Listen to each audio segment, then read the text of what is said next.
से। कौनपुर से? गोपालपुर से। अच्छा राघोपुर से। राघोपुर से भैया चुनरिया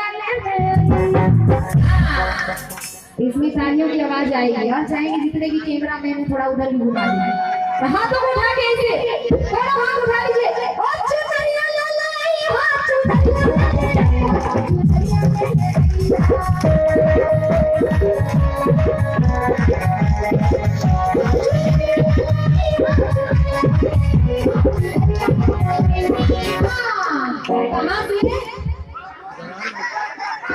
राघोपुर वाले में एकदम ही नहीं है, एकदम धीरे बोलते हैं, एकदम लग रहा है खा पी के नहीं आए। अच्छा खा पी के कौन कौन आए? हाथ उठाइए कौन।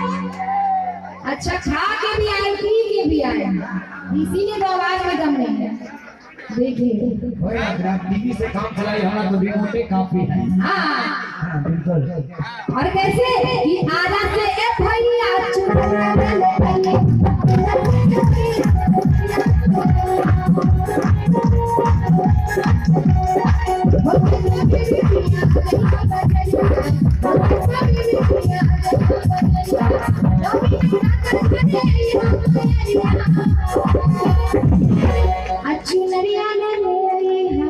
कहाँ से?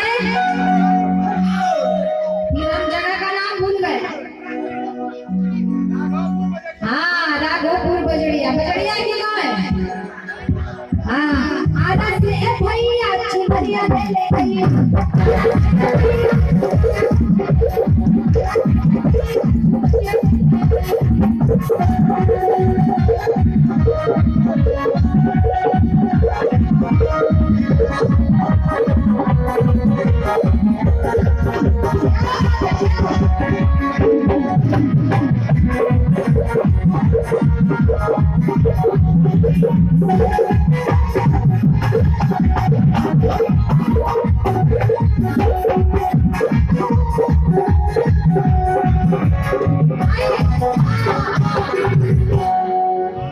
थोड़ा कम बजाएंगे, आवाज नहीं आ रही भैया, थोड़ा साइड में। और चाहे आप भी आ जाइए, बहुत ही बोल रहे थे तब से कि चलिए नीचे चलिए नीचे, तो आइए आप भी। हाँ अब सब दिख रहे हैं। हाँ वहां से